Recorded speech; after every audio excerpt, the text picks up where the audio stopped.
ଜଙ୍ଗଲରେ ଗୋଟିଏ ଯାଦୁର ଗଛ ଥିଲା। ଯେଉଁ ବି ପକ୍ଷୀ ଭୋକରେ ଥାଏ, ଯାଦୁର ଗଛ ସେମାନଙ୍କୁ ଖାଇବାକୁ ଦିଏ। ମିଠୁ ଭାଇ, ମତେ ବହୁତ ଜୋରେ ଭୋକ ଲାଗୁଛି। ଚାଲ ଯିବା ଯାଦୁର ଗଛ ପାଖକୁ, ଆଉ ସେଠାରୁ କିଛି ଖାଇବା ଆଣି ଘରକୁ ଆସିବା। ହଁ ହଁ ଟିକି, ମତେ ବି ବହୁତ ଜୋରେ ଭୋକ ଲାଗୁଥିଲା। ମୁଁ କେବଳ ତତେ ଅପେକ୍ଷା କରିଥିଲି, ତୁ ଆସିଲେ ଯାଦୁର ଗଛ ପାଖକୁ ଯିବା ବୋଲି। ମିଠୁ ଶୁଆ ଆଉ ଟିକି ଚଢ଼େଇ ଯାଦୁର ଗଛ ପାଖକୁ ଖାଇବା ଆଣିବା ପାଇଁ ଯାଆନ୍ତି। ମୋ ସାଙ୍ଗମାନେ, କଣ ଖାଇବାକୁ ଚାହୁଁଛ? ଯାହା ମାଗିବ ସବୁ ମିଳିବ। ମୋ ପାଖରେ ସବୁ କିଛି ଅଛି। ଯାଦୁର ଗଛ, ମୋର ମକା ଖାଇବାକୁ ଇଚ୍ଛା ହେଉଛି। ମତେ ମକା ଆଉ ମୋ ସାଙ୍ଗକୁ ପିଜୁଳି ବହୁତ ପସନ୍ଦ। ତାକୁ ପିଜୁଳି ଗୋଟେ ଦିଅ। ଯାଦୁର ଗଛ ପାଖରେ ଗୋଟିଏ ସୁନାର ହାଣ୍ଡି ପଡ଼ିଥାଏ। ଯାଦୁର ଗଛ ସେଇ ସୁନାର ହାଣ୍ଡିଟିକୁ କୁହେ, ମୋ ଯାଦୁର ହାଣ୍ଡି, ତୁ ଟିକି ଚଢ଼େଇ ଆଉ ମିଠୁ ଶୁଆକୁ ସେମାନଙ୍କ ମନପସନ୍ଦର ଭୋଜନ ଦେଇଦିଏ। ସୁନାର ହାଣ୍ଡିଟି ଯାଦୁର ଗଛଠାରୁ ଏପରି କଥା ଶୁଣି ତୁରନ୍ତ ସେଥିରୁ ମକା ଆଉ ପିଜୁଳି ବାହାର କରିଦିଏ। ଟିକି ଚଢ଼େଇ ଆଉ ମିଠୁ ଶୁଆ ମନ ଖୁସିରେ ନିଜ ନିଜର ଖାଇବା ଧରି ଘରକୁ ଆସନ୍ତି। ସେହି ଜଙ୍ଗଲରେ କାଳୁ କାଉ ଆଉ ତାର ସ୍ତ୍ରୀ ଗୋରି କାଉ ବି ରହୁଥିଲେ। ସେମାନେ ବହୁତ ଅଧିକ ଲୋଭୀ ଥିଲେ। କାଳୁ, ଯଦି ସେ ଯାଦୁଇ ଗଛର ସୁନାର ହାଣ୍ଡିଟି ଆମ ହାତକୁ ଆସିଯାଆନ୍ତା, ତେବେ ଜଙ୍ଗଲର ସବୁ ପକ୍ଷୀ ତ ଆମର ଚାକର ହୋଇ ରୁହନ୍ତେ। ସେମାନଙ୍କୁ ଆମେ ସେମାନଙ୍କ ମନପସନ୍ଦର ଖାଇବା ତ ଦେଇପାରନ୍ତେ, ହେଲେ ମାଗଣାରେ ନୁହେଁ ମ, ସେମାନଙ୍କ ଠାରୁ ଅଧିକ ଟଙ୍କା ନେଇ।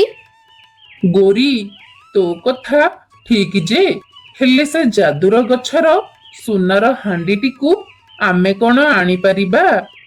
କାହିଁକି ଆଣିପାରିବନି? କାଳୁ, ନିଜ ଉପରେ ଭରସା ରଖ। ତୁମେ ସବୁ କିଛି କରିପାରିବ। ଆଉ ସବୁଠାରୁ ବଡ଼ କଥା ହେଉଛି, ତୁମ ସ୍ତ୍ରୀ ଗୋରି ତୁମ ସହ ଅଛି। ଯାଦୁର ଗଛର ସୁନାର ହାଣ୍ଡିଟିକୁ କିପରି ଚୋରି କରିବା, ମୁଁ ତୁମକୁ କହୁଛି। ଗୋରି କାଉ କାଳୁ କାଉକୁ ସୁନାର ହାଣ୍ଡିଟିକୁ କିପରି ଚୋରି କରିବ, ସେଥିପାଇଁ ଉପାୟ କୁହେ। କିଛି ସମୟ ପରେ ସନ୍ଧ୍ୟା ହୋଇଯାଏ। କାଳୁ ଆଉ ଗୋରି ଯାଦୁର ଗଛ ପାଖକୁ ଯାଆନ୍ତି। ଗୋରି କାଉ ଯାଦୁର ଗଛକୁ କୁହେ, ଯାଦୁର ଗଛ, ଯାଦୁର ଗଛ, ଜଣେ ଅସହାୟ ବୁଢ଼ୀ ଚଢ଼େଇ ସେଠାରେ ଭୋକରେ ବସିଛି। ସେ କିଛି ଖାଇବାକୁ ମାଗୁଛି, ହେଲେ ଆମ ପାଖରେ ତ ନାହିଁ। ଆମେ ସେଥିପାଇଁ ତୁମ ପାଖକୁ ଧାଇଁ ଆସିଛୁ। ଯେ ପର୍ଯ୍ୟନ୍ତ ଏ ଜଙ୍ଗଲରେ ମୁଁ ଅଛି, ମୋ ଜଙ୍ଗଲର କୌଣସି ବି ପକ୍ଷୀକୁ ମୁଁ ଭୋକରେ ଦେଖିପାରିବିନି। ସମସ୍ତ ପକ୍ଷୀଙ୍କ ପାଇଁ ମୋ ହାଣ୍ଡିରେ ଖାଇବା ଅଛି। ସୁନାର ହାଣ୍ଡି, ଜଲ୍ଦି ଜଲ୍ଦି କାଳୁ ଆଉ ଗୋରିଙ୍କୁ ଖାଇବା ଦେଇଦେ। ସେମାନେ ବୁଢ଼ୀ ଚଢ଼େଇକୁ ଖାଇବାକୁ ଦେବେ। ଯାଦୁର ଗଛଠାରୁ ଏପରି କଥା ଶୁଣି ସୁନାର ହାଣ୍ଡିଟି ସଙ୍ଗେ ସଙ୍ଗେ ଖାଇବାରେ ପୂରି ଉଠେ। କାଳୁ ଆଉ ଗୋରି, ସୁନାର ହାଣ୍ଡିରୁ ଖାଇବା ଆସିଗଲା। ଏବେ ଖାଇବାକୁ ନେଇ ସେ ବୁଢ଼ୀ ଚଢ଼େଇକୁ ଦେଇଦିଅ। କାଳୁ କାଉ ସୁନାର ହାଣ୍ଡି ପାଖକୁ ଯାଏ, ଆଉ ଗୋରି କାଉ ଯାଦୁର ଗଛ ସହ କଥା ହେବାକୁ ଲାଗେ। ଯାଦୁର ଗଛ, ତୁମେ ବହୁତ ଭଲ। ତୁମେ ଅନ୍ୟ ଗଛମାନଙ୍କ ଭଳି ନୁହଁ। ସବୁବେଳେ ଭୋକିଲା ଚଢ଼େଇମାନଙ୍କୁ ଖାଇବା ଯୋଗାଇ ଜୀବନ ବଞ୍ଚାଉଛ। ତୁମ ଭଳି ଗଛ ପୁରା ଜଙ୍ଗଲରେ କେଉଁଠାରେ ବି ମିଳିବ ନାହିଁ। ଯେବେ ଗୋରି କାଉ ଯାଦୁର ଗଛ ସହ କଥା ହେବାରେ ଲାଗିଥାଏ, ସେହି ସମୟର ସୁଯୋଗ ନେଇ କାଳୁ କାଉ ଗଛ ପାଖରେ ଥିବା ସୁନାର ହାଣ୍ଡିଟିକୁ ନେଇ ଚାଲି ଆସେ। ଗୋରି କାଉ ବି କାଳୁ କାଉ ପଛେ ପଛେ ଚାଲି ଆସେ। ଦୁଷ୍ଟ କାଳୁ ଆଉ ଗୋରି, ତୁମେ ଯାହା ବି କଲ କିଛି ବି ଠିକ୍ କରିନ। ଏଥିପାଇଁ ତୁମକୁ ପସ୍ତାଇବାକୁ ପଡ଼ିବ। ଏ ଯାଦୁର ହାଣ୍ଡି କେବଳ ତୁମମାନଙ୍କ ପାଇଁ ନୁହଁ, ଏ ଜଙ୍ଗଲର ସବୁ ଭୋକିଲା ପକ୍ଷୀମାନଙ୍କ ପାଇଁ। କାଳୁ ଆଉ ଗୋରି ସୁନାର ହାଣ୍ଡିଟିକୁ ଚୋରି କରି ଆଣି ଘରେ ପହଞ୍ଚନ୍ତି। ହା ହା ହା, ଏବେ ତ କେବଳ ମଜା ହିଁ ମଜା। ଗୋରି, ଏଥର ତୁ ଦେଖିବୁ ଜଙ୍ଗଲର ସବୁ ପକ୍ଷୀଙ୍କର ମୋ ଦୁଆରେ ଲାଇନ ଲାଗିବ, ଆଉ ସେମାନଙ୍କ ଠାରୁ ପଇସା ରଖି ସେମାନଙ୍କୁ ମୁଁ ଖାଇବା ବିକ୍ରି କରିବି। କାଳୁ, ସେ ମୋଟା ଥଣ୍ଟ ବାଲା ମିଠୁ ଶୁଆ ଆଉ ସେ ଟିକି ଚଢ଼େଇକୁ ମୁଁ ଜମାରୁ ବି ଖାଇବା ଦେବି ନାହିଁ। ସେମାନଙ୍କୁ ଦେଖିଲେ ମତେ ବହୁତ ରାଗ ଲାଗେ। ଯାଦୁର ହାଣ୍ଡି, ଯାଦୁର ହାଣ୍ଡି, ଜଲ୍ଦି ଜଲ୍ଦି ଆମକୁ ଚିକେନ ବିରିୟାନୀ ଦେଇଦେଲୁ। ଯାଦୁର ହାଣ୍ଡିଟି କାମ କରେ, ଆଉ ନିଜର ଯାଦୁ ବଳରେ ହାଣ୍ଡିଟିରୁ ଚିକେନ ବିରିୟାନୀ ବାହାରି ଆସେ। କାଳୁ ଆଉ ଗୋରି ମନ ଖୁସିରେ ଚିକେନ ବିରିୟାନୀ ଖାଇବାକୁ ଲାଗନ୍ତି। ତା ପରଦିନ ଯେବେ ବଣ୍ଟିପାରା ଆଉ ଟିକି ଚଢ଼େଇ ଯାଦୁଇ ଗଛ ପାଖକୁ ଆସନ୍ତି ଆଉ ଖାଇବାକୁ ମାଗନ୍ତି, ଯାଦୁର ଗଛଟି କୁହେ, ଟିକି, ସେ କାଳୁ କାଉ ଆଉ ଗୋରି ମତେ ଧୋକା ଦେଇ ମୋ ସୁନାର ହାଣ୍ଡିଟିକୁ ଚୋରି କରି ନେଇ ଯାଇଛନ୍ତି। ଯେ ପର୍ଯ୍ୟନ୍ତ ସେ ସୁନାର ହାଣ୍ଡିଟି କାଳୁ ଆଉ ଗୋରିଙ୍କ ପାଖରେ ଅଛି, ସେ ପର୍ଯ୍ୟନ୍ତ ମୁଁ ତୁମମାନଙ୍କୁ କିଛି ବି ସାହାଯ୍ୟ କରିପାରିବି ନାହିଁ। ଏତେ ବଡ଼ ଭୁଲ କାମ କରିଛନ୍ତି ସେ କାଳୁ ଆଉ ଗୋରି। ଆଚ୍ଛା ଯାଦୁର ଗଛ, ଆମେ କ'ଣ ପୁଣି ଥରେ ସେ କାଳୁ ଆଉ ଗୋରିଙ୍କ ପାଖରୁ ଯାଦୁର ହାଣ୍ଡିଟିକୁ ଫେରାଇ ଆଣିପାରିବା ନାହିଁ? ସେ କାଳୁ ଆଉ ଗୋରିଙ୍କର ପ୍ରକୃତି ବହୁତ ଖରାପ। ସେମାନଙ୍କ ସହ ଲଢ଼ି ତୁମେ ଯାଦୁର ହାଣ୍ଡିଟିକୁ ଆଣିପାରିବ ନାହିଁ। କିନ୍ତୁ ମୋ ପାଖରେ ଗୋଟିଏ ଉପାୟ ଅଛି। ଯାଦୁର ଗଛ, ତୁମ ପାଖରେ କ'ଣ ଉପାୟ ଅଛି? ଆମକୁ ଜଲ୍ଦି କୁହ, ଆମେ ତୁମକୁ କ'ଣ ସାହାଯ୍ୟ କରିପାରିବୁ? ମୋ ଗଛରୁ ଗୋଟିଏ ପତ୍ର ନେଇ ସେ ସୁନାର ହାଣ୍ଡିରେ ପକାଇଦେବ। ତାପରେ ଦେଖିବ ସେ ଯାଦୁଇ ହାଣ୍ଡିର କମାଲ। ଟିକି ଚଢ଼େଇ ସେହି ଯାଦୁଇ ଗଛରୁ ଗୋଟିଏ ପତ୍ର ଛିଡ଼ାଏ। ତାପରେ ଟିକି ଚଢ଼େଇ ଆଉ ବଣ୍ଟିପାରା ସେଠାରୁ ଚାଲି ଆସନ୍ତି। କାଳୁ ଭାଇ, ମତେ ବହୁତ ଭୋକ ଲାଗୁଛି। ତୁମେ ମତେ ଯାଦୁଇ ହାଣ୍ଡିରୁ କିଛି ଖାଇବା ବାହାର କରିକି ଦିଅ। କାଇଁ, ଏ ଯାଦୁଇ ହାଣ୍ଡିଟା କ'ଣ ତୋ ବାପାର? ତୁ ଖାଇବା ମାଗୁ ମାଗୁ ତତେ ଆମେ ଖାଇବା ବାହାର କରି ଦେଇଦେବୁ। ତୁ ଯଦି ଆମ କଥା ମାନିବୁ, ତେବେ ତତେ ଆମେ ଖାଇବାକୁ ଦେବୁ, ନହେଲେ ଖାଇବା ମିଳିବ ନାହିଁ। ଆରେ ମିଠୁ, ତତେ ଆମ ପାଇଁ ଜଙ୍ଗଲରୁ କାଠ ଆଣିବାକୁ ପଡ଼ିବ, ନହେଲେ ଆମେ ତତେ ଖାଇବାକୁ ଦେବୁ ନାହିଁ। ହେଲେ ଯାଦୁର ଗଛ ତ ଆମକୁ ମାଗଣାରେ ଖାଇବାକୁ ଦିଏ, ଆଉ ତୁମେମାନେ ଆମକୁ ଖାଇବାକୁ ଦେବ ବୋଲି ଆମ ପାଖରୁ କାମ ଆଦାୟ କରୁଛ। ଯାଦୁର ଗଛ ପାଖରୁ ସୁନାର ହାଣ୍ଡିଟିକୁ ଚୋରି କରି ଆଣି ତୁମେମାନେ କିଛି ବି ଠିକ୍ କରିନ। ମୋଟା ଥଣ୍ଟ ବାଲା ମିଠୁ, ତୋର ଇଚ୍ଛା ଅଛି ଯଦି ଆମ ପାଇଁ କାମ କରେ, ଆଉ ଖାଇବା ନେଇ ଘରକୁ ଯା, ନହେଲେ ଏଠାରୁ ଚୁପଚାପ ଚାଲିଯା। ଆସିଗଲା ଆମ ସହ ଯୁକ୍ତି କରିବାକୁ। କାଳୁ ଆଉ ଗୋରିଙ୍କ ପାଖରୁ ମିଠୁ ଶୁଆ ଚାଲି ଆସେ। ରାସ୍ତାରେ ମିଠୁ ଶୁଆର ଟିକି ଚଢ଼େଇ ଆଉ ବଣ୍ଟିପାରା ସହ ଦେଖା ହୋଇଯାଏ।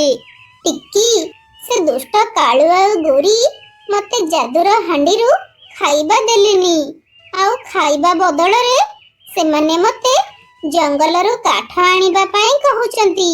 ଟିକି, ସେ ଯାଦୁର ହାଣ୍ଡିଟି କାଳୁ ଆଉ ଗୋରିଙ୍କ ହାତରେ ପଡ଼ିଛି ମାନେ ସେମାନେ ଜଙ୍ଗଲର ପକ୍ଷୀମାନଙ୍କୁ ବହୁତ ଅତ୍ୟାଚାର କରିବେ। ଆମେ ଗୋଟେ କାମ କରିବା, ସମସ୍ତେ ଜଙ୍ଗଲ ଛାଡ଼ି ଚାଲିଯିବା। ତୁମେ ବ୍ୟସ୍ତ ହୁଅ ନାହିଁ ମିଠୁ ଭାଇ।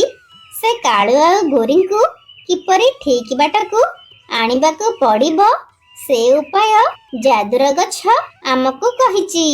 ତୁମେ ଖାଲି ଟିକେ ଅପେକ୍ଷା କର। ବଣ୍ଟିପାରା ଆଉ ଟିକି ଚଢ଼େଇ ଏପରି କହି ସେଠାରୁ ଚାଲିଯାଆନ୍ତି। କିଛି ସମୟ ପରେ ରାତି ହୋଇଯାଏ। ରାତି ଯେମିତି ହୋଇଛି ଟିକି ଚଢ଼େଇ କାଳୁ କାଉର ଘରକୁ ଯାଏ ଆଉ ଲୁଚି ଲୁଚି ସେହି ସୁନାର ହାଣ୍ଡିଟିରେ ଯାଦୁଇ ଗଛର ପତ୍ରକୁ ପକାଇ ଦିଏ। ରାତି ପାହି ସକାଳ ହୁଏ। କାଳୁ ଆଉ ଗୋରି ଦାନ୍ତ ଘଷି ସୁନାର ହାଣ୍ଡି ପାଖକୁ ଆସନ୍ତି ଖାଇବା ମାଗିବା ପାଇଁ। ଯାଦୁର ହାଣ୍ଡି, ଆଜି ମୋର ଟିକେ ପିଜା, ବର୍ଗର ଆଉ ଚାଓମିନ ଖାଇବାକୁ ଇଚ୍ଛା ହେଉଛି। ମତେ ଜଲ୍ଦି ଜଲ୍ଦି ଖାଇବାକୁ ଦେଇଦିଅ। ଗୋରି କାଉ ଯେମିତି ଖାଇବା ମାଗିଛି, ଯାଦୁର ହାଣ୍ଡିରୁ ଗୋଟିଏ ବିଷଧର ସାପ ବାହାରି ଆସେ। ଦୁଷ୍ଟ କାଳୁ ଆଉ ଗୋରି, ଏ ଯାଦୁର ହାଣ୍ଡି କେବଳ ଗରିବ ପକ୍ଷୀମାନଙ୍କ ପାଇଁ, ଯେଉଁମାନେ ଭୋକରେ ଥିବେ ସେମାନଙ୍କ ପାଇଁ। ଆଜି ମୁଁ ତୁମମାନଙ୍କୁ ଜମାରୁ ବି ଛାଡ଼ିବି ନାହିଁ। ତୁମର ଭୁଲ ପାଇଁ ତୁମକୁ ନିଶ୍ଚିତ ଦଣ୍ଡ ଭୋଗିବାକୁ ପଡ଼ିବ। ସାପଠାରୁ ଏପରି ଶୁଣି କାଳୁ ଆଉ ଗୋରି ଭୟରେ ଘର ଛାଡ଼ି ବାହାରକୁ ଚାଲି ଆସନ୍ତି।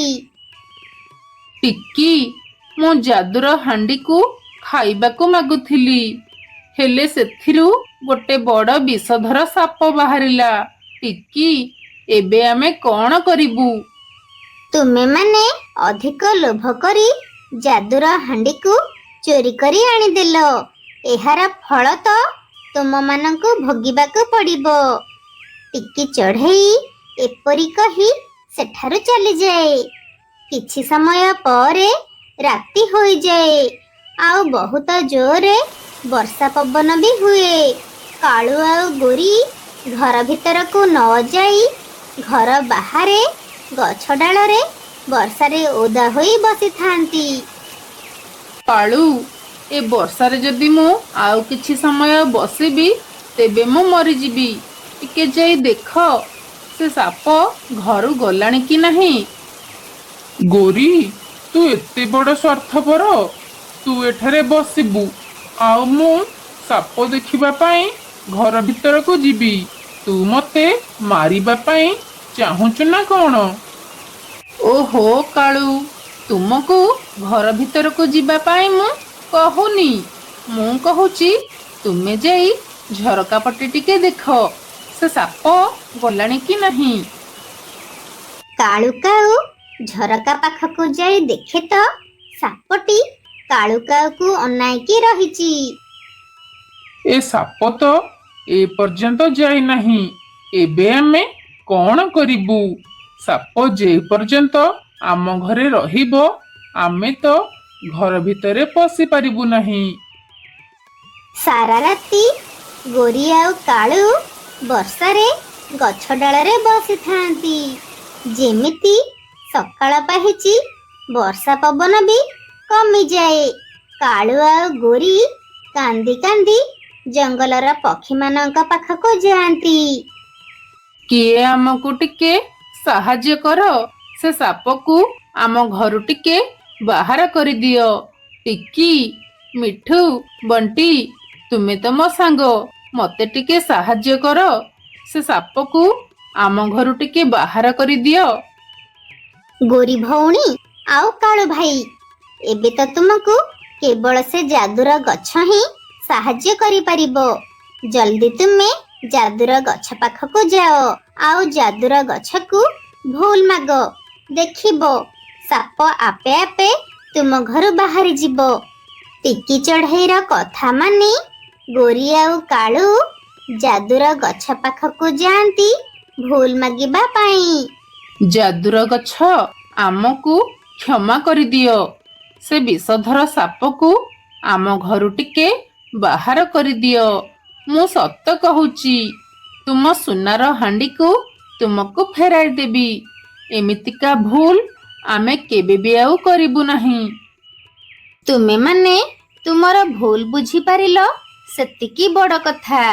କେବେ ବି ତୁମେ ଜଙ୍ଗଲର ପକ୍ଷୀମାନଙ୍କୁ ଧୋକା ଦେବ ନାହିଁ। ଯାଅ, ଏବେ ତୁମେ ଘରକୁ ଯାଅ। ସେ ସାପ ଆଉ ତୁମ ଘରେ ନଥିବ। ଆଉ ତୁମେ ଦୁଇ ଜଣ ମୋ ଯାଦୁର ହାଣ୍ଡି ଆଣି ଫେରାଇ ଦେବ। ଏ ଯାଦୁର ହାଣ୍ଡି ଜଙ୍ଗଲର ସବୁ ଗରିବ ପକ୍ଷୀମାନଙ୍କ ପାଇଁ। ସାଙ୍ଗମାନେ, ଆଜିର ପ୍ରଶ୍ନ, ଯାଦୁଇ ଗଛର ସୁନାର ହାଣ୍ଡି କେଉଁମାନେ ଚୋରି କରି ଆଣିଥିଲେ? ଯଦି ଏହାର ଉତ୍ତର ଆପଣମାନଙ୍କୁ ଜଣାଥିବ, ତେବେ ଆମକୁ କମେଣ୍ଟ ବକ୍ସରେ ନିଶ୍ଚୟ କହିବେ। ଯଦି ଆପଣମାନଙ୍କୁ ଏହି ଗପଟି ଭଲ ଲାଗୁଥିବ, ତେବେ ଆମ ଚ୍ୟାନେଲକୁ ସବସ୍କ୍ରାଇବ୍ କରିବା ପାଇଁ ଜମାରୁ ବି ଭୁଲିବେ ନାହିଁ।